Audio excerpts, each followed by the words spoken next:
Blog Talk Radio.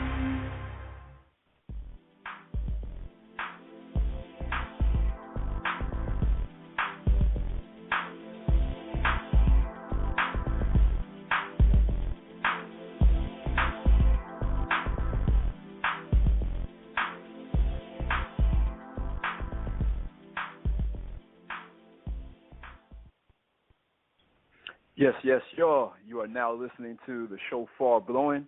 The Shophar is blowing the coordinated queen or a king. The Shophar is blown to inspire the people to do their thing. And today, the Shophar is being blown to inspire us to let the pleasure just flow. This is Blog Talk Radio, and you're listening to Faux Show Holistic Health. I'm your host, Shophar, from Faux Show Energy Work. And today, my guest is Habeeb Akande. Habeeb is British-born of Nigerian descent. He graduated from Kingston University.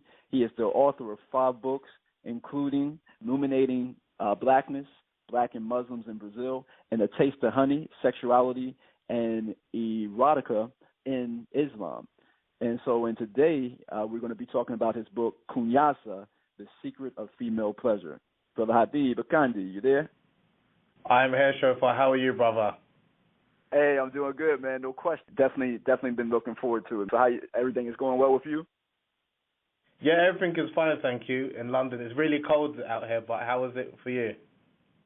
Oh, it's good. I'm in San Diego. We get a little spoiled. I'm originally from, I know you're over in Great Britain. So I'm from those upstarts. I'm originally from Virginia, one of the original 13 colonies. Nice. It's freezing. It's actually snowing here. It's freezing. It's snowing there. Oh, wow. Yeah, see, now I had to go ahead and move to the West Coast. San Diego definitely has spoiled me. So I'm good if I don't see any more snow other than, like, maybe trying to do some snowboarding or something, I don't blame you. No question. Well, all right, let's go ahead and jump into this because, it's only 30 minutes. So, Kunyaza, tell the family out there, what is that?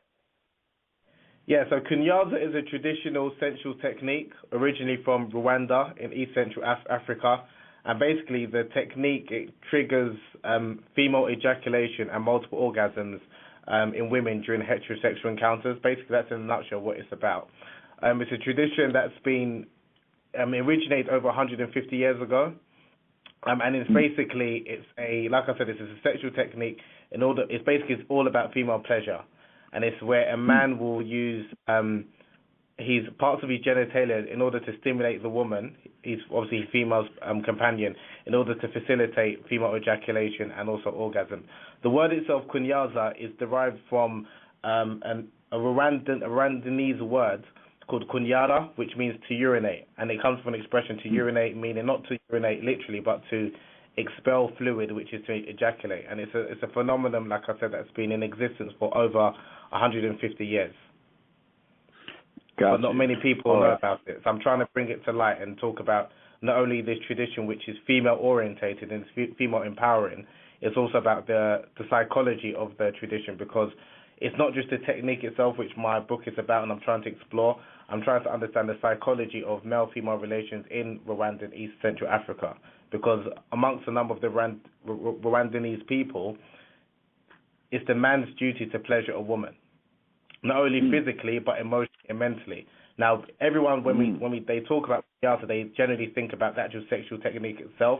But prior to Kunyaza, it's all about the mental stimulation that the man has to do in order to make his girlfriend or wife feel comfortable before they actually engage in the actual act itself. So I'm more interested in the psychology of the actual technique as opposed to the actual technique itself. Got you. Wow. That's deep, Habeeb. The emotional component too. We'll have to talk some offline about what I do, because that's a deep part right there. So that was another one of my questions I wanted to ask you. In your research, did you find that this was that it really is genuinely empowering to women, or is it just another way to validate men's sexuality, masculinity? No, it was actually empowering for women, and that was what I was actually more intrigued by it, because there was a recent documentary which came out last year called Sacred Water. And I would advise anyone who's interested, to go and check that out.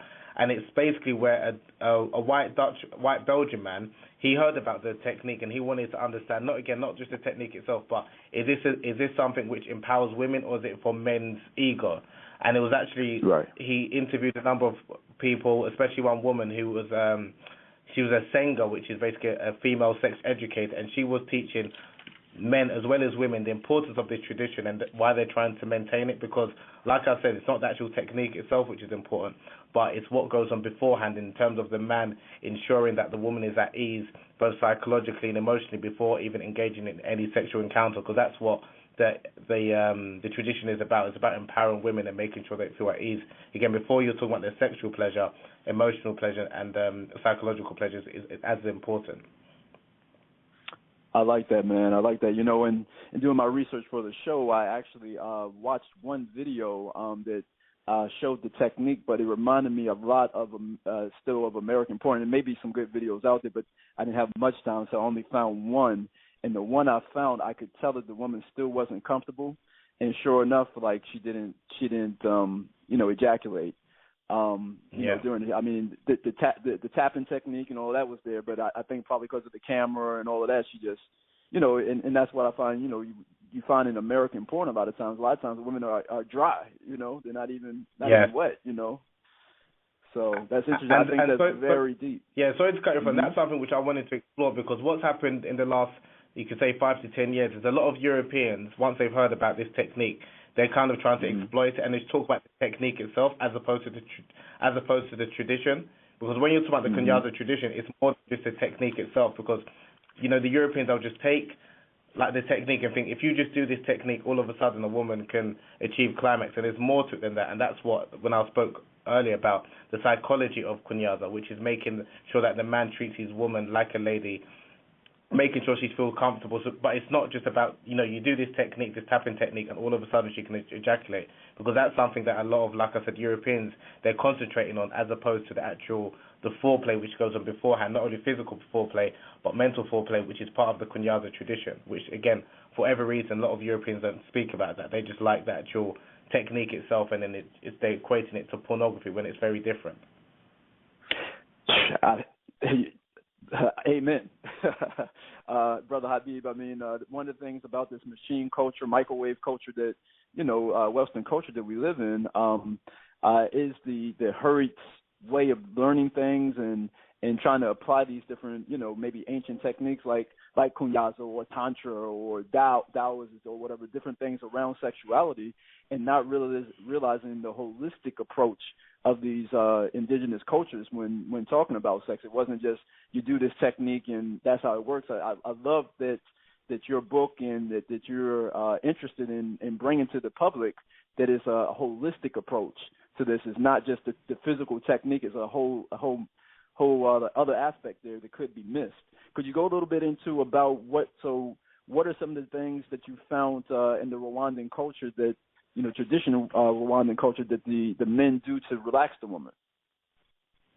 Okay, in terms of what I found, and some of the fascinating things I found was, starting with the women, because I think they're more important in this regard, is how they view their own sexuality and how they view themselves. So, because I'm sure it's the same in America, but it's the same like in Europe in terms of a lot of the mental hang-ups that many women have in terms of the way they view themselves, in terms of physically and like in terms of what is like the correct way that the genitalia should look like.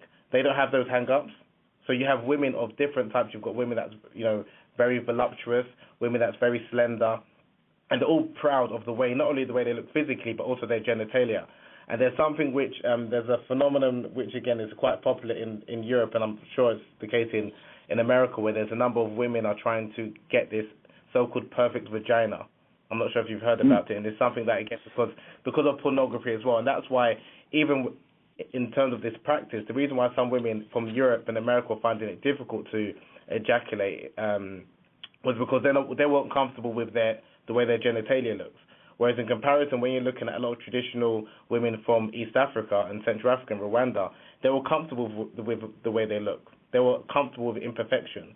Whereas in the West, we're trying to get this idyllic, you know, body form which doesn't exist in reality. So it was a lot of it, what I found was really interesting was how they perceived themselves and how they perceived sexuality. And they wasn't, again, because pornography wasn't, again, I'm mainly talking about traditional Rwandan people, they wasn't influenced by pornography and they wasn't educated about sex via pornography like many people in the West. their understandings about male-female relations and sexual interactions was very different to what someone maybe from the West would think, because a lot of the education comes from pornography, whereas with them, it was about getting to know the person first and foremost for who they are, even the way the woman looks, appreciating even her imperfections, and all of these things, even when men spoke about women, whether she was quite large, whether she was slightly overweight, they all found that this is something that was alluring and something that they felt attracted to her, not like they were looking for this ideal form, which again, in this, you mentioned earlier about this like machine culture that we're in, where everyone's looking for a woman that looks like someone on TV, when that's like an unrealistic, ideal that people are chasing. Whereas with a number of the women and the men, they embraced people as they then in their natural state, which I think was very empowering, because when they're engaging in any sexual interactions, there's no hang-ups. There's no mental hang-ups where the woman might be thinking about, you might not like me by the way I look, by the way my genitalia might look, or where they're appreciating the woman. When I spoke to some of the men and some of the women, they didn't have a lot of these hang-ups that many people seem to be having in the West. So it was more of their mindset which impressed me more than anything, because they embrace people, like I said, as individuals, and the men talk each woman as her own individual, rather than saying they want a woman that they're obsessed with on TV or pornography, and that's what they're looking for. A lot of it was their mindset, to be honest. That kind of got me. Oh, that's dope, man. That's huge, man. Because in the work that I do, I find that a lot of times that's one of the big hang-ups if you work with a single person or a couple, is that just to deconstruct some of these false belief systems about what the body's supposed to look like, and these idols, if you will, that have been erected in the mind, and then also how in this culture, like, we put each other, sexually up on an auction block, and it's like we're put up on an auction block, and we have to look a certain way, and any of those different beliefs, in my opinion, Habeeb, it does exactly what you're saying. It cuts off sensuality and sexuality to a place where the energy can't flow in a way that will allow for Kunyaza to just naturally happen. So that's definitely. That's and very one thing cool, as man. well is that, even though the technique or the tradition helps facilitate female ejaculation and multiple orgasms, that was never the goal. Gotcha. Like, the goal is not.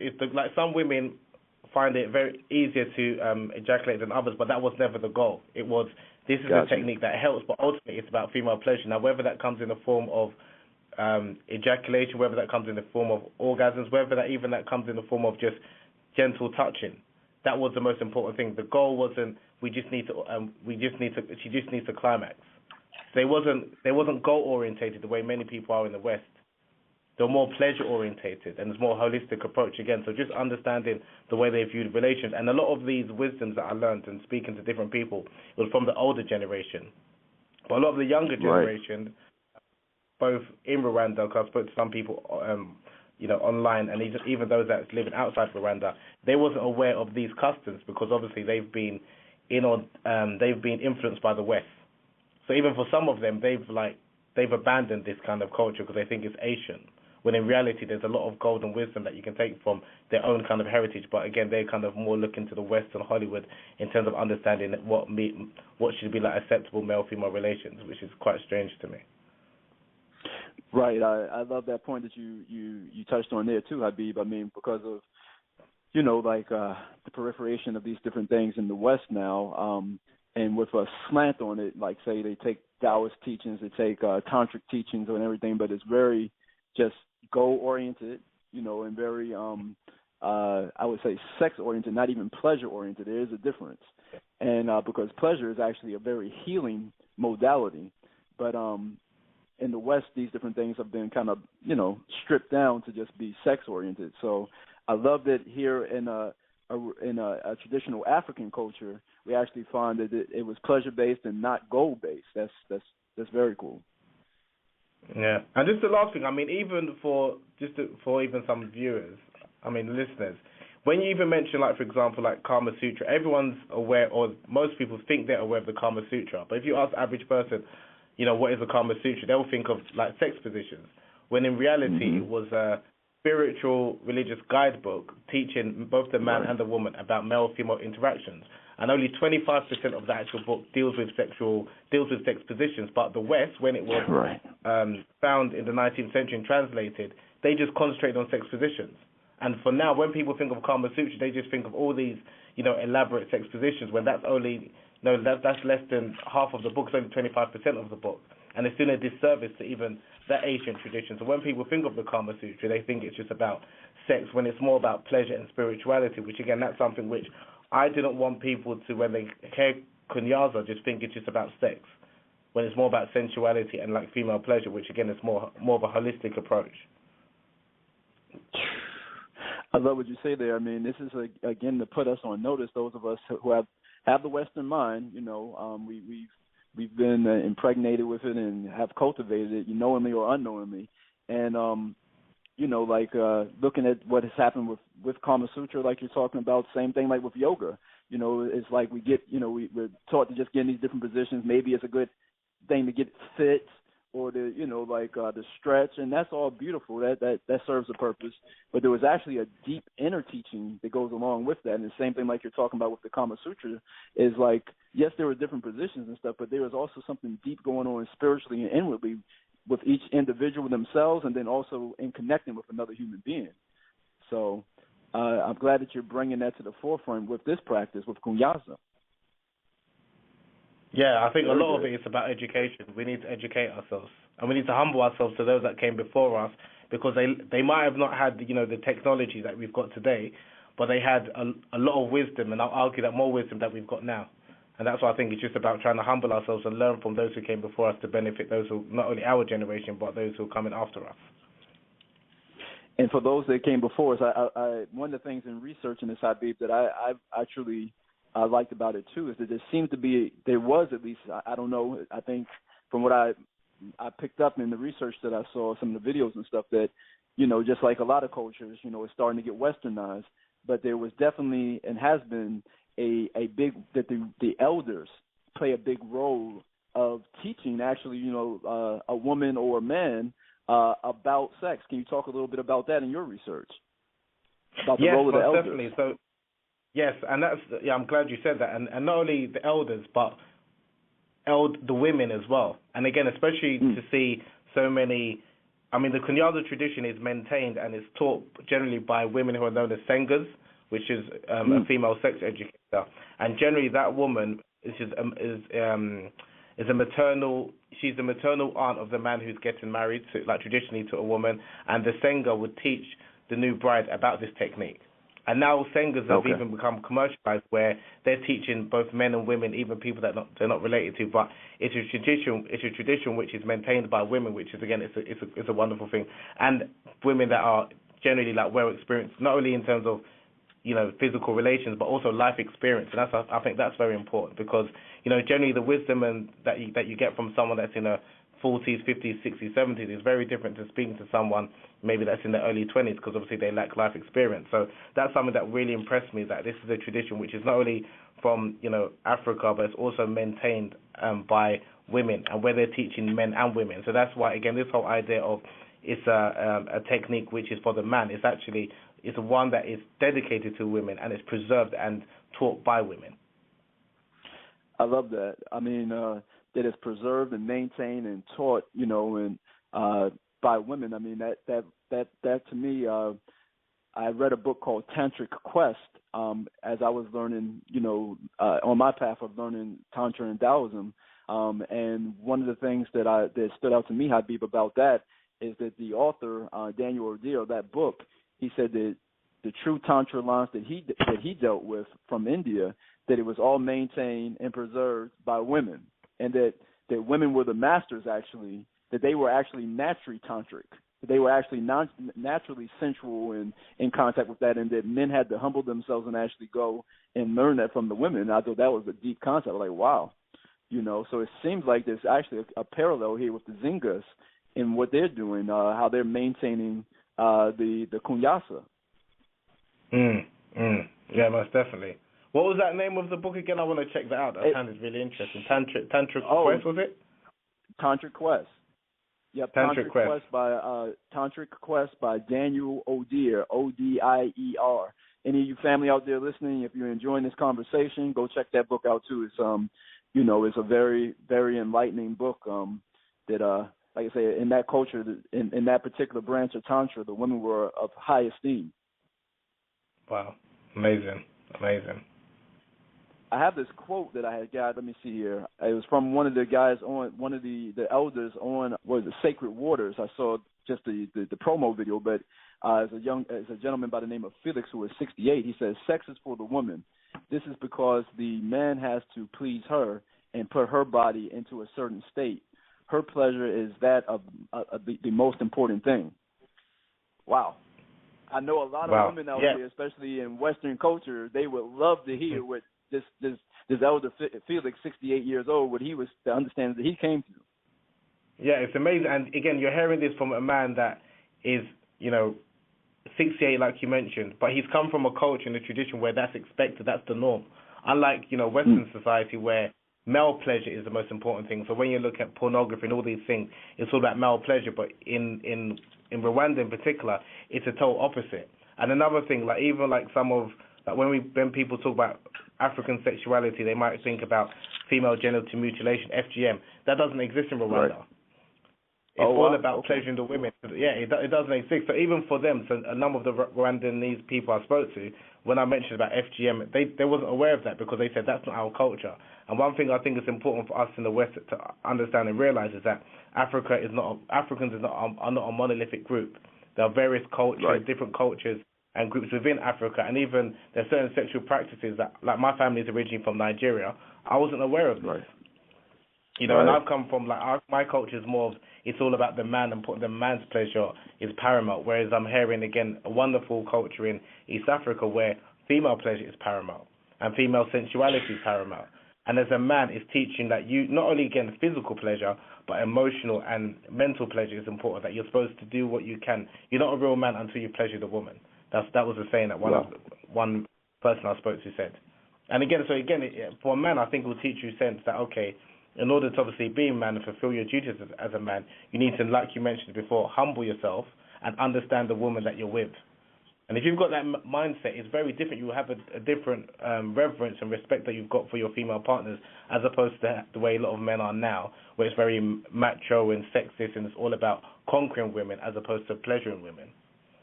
So there's a lot to learn, because I'll be honest, I came from that mindset, which is all about my pleasure was always ahead of any female that I'm with, and it's all about conquering her. That I'm learning the tradition, which is telling me that, no, as a man, you're not a real man until you understand your woman, not only physically, but emotionally and mentally, and also being able to satisfy. That's a true, that's when you're really kind of like a man. I think it's good for men to hear that message. Hell yeah. Be humble. Sit down, Be humble. Like Kendrick said, man. Be humble, sit down, man. I know, Habeeb, when I first saw the tantric masters doing what they do, two of the three tantric masters that I learned from were men, and then the last tantric master is a woman, and she actually gave me an experience of the tantric energy without even touching me. But when I saw this second master doing what he was doing, I was like, man, I thought I had some pretty good sexual experiences, but I was like, I never had what he was doing with this woman. I was like, and he wasn't even touching her. I was like, so I had to humble myself, and I think that's something that you touched on, that a lot of men, that we got to work on. We don't want to learn from women. Like if a woman tells us during sex, it hurts our, we get butt hurt over it. Or, God forbid, another man try to tell us something. So, and I think we miss out, to each their own, but I'll just put it this way, I'm glad I listened. Right, well, cool. Hey, I want to ask you this. This is an interesting topic. We probably definitely have to get you back on sometime because we're down to like 5 minutes now. Real quick, and wrapping up, so all of this sounds beautiful, Habeeb. All of this, it is beautiful, but what is the social impact that you've seen in your research? Has this really trickled over into everyday life for people? Is it being lost? What is some of the social impact that you've seen? The social impact that I've seen is touching upon what you just mentioned just like a minute ago. Men's understanding of, it was a bruise to a lot of men's ego. Like a lot of the research I conducted with a number of men before finding out about Kunyaza and then finding out about it and then practicing it with their female partners, they saw a different appreciation in terms of their woman, because a lot of couples do not speak about their pleasures and wants Do you understand? So, but a lot of times it needs the man to humble himself and try and understand what pleasures his lady. And then once he's done that and he sees a different level of gratification and appreciation in their relationships, all of a sudden it makes him feel more better, not only again because he can please his woman, but understand her.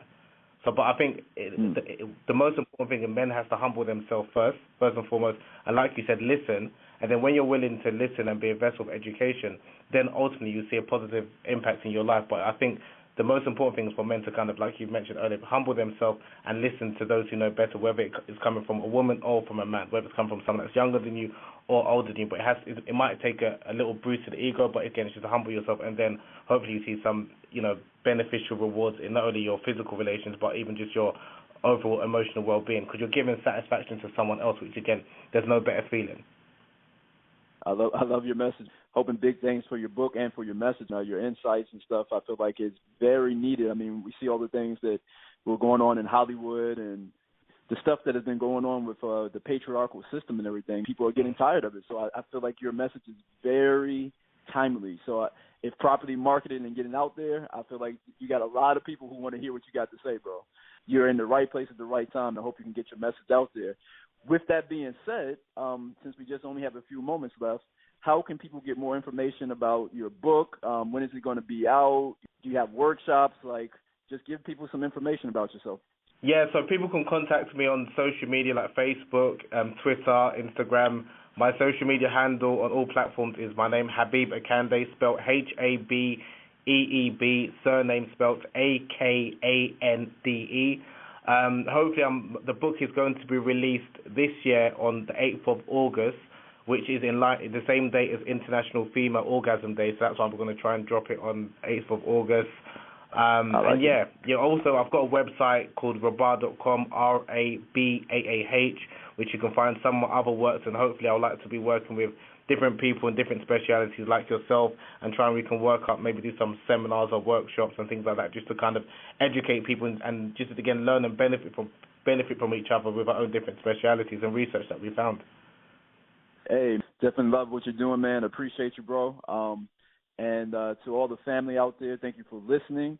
Again, you've been listening to Faux Show Holistic Health on Blog Talk Radio, and I'm your host, Shophar, from Faux Show Energy Work.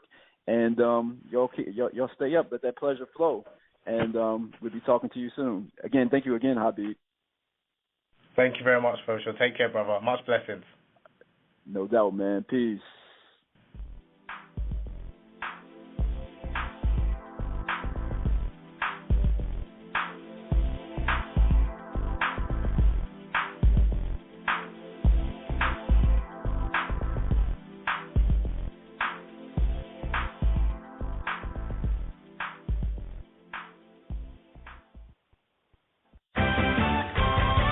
A matchup. And what a team, Mike. Metro PCS and the iPhone SE for $0 on a network that covers 99% of people in the U.S. Oh, impressive. Play with the best. Switch to Metro PCS on an unlimited LTE plan and get a 32-gig iPhone SE for $0. Metro PCS. Coverage not available in some areas, plus sales tax. Claim based on talk and text. Not valid for active numbers currently on the T-Mobile network or active on Metro PCS in the past 90 days. See store for details and terms and conditions. What a matchup. And what a team, Mike. Metro PCS and the iPhone SE for $0 on a network that covers 99% of people in the U.S. Oh, impressive. Play with the best. Switch to Metro PCS on an unlimited LTE plan and get a 32-gig iPhone SE for $0. Metro PCS. Coverage not available in some areas, plus sales tax. Claim based on talk and text. Not valid for active numbers currently on the T-Mobile network or active on Metro PCS in the past 90 days. See store for details and terms and conditions.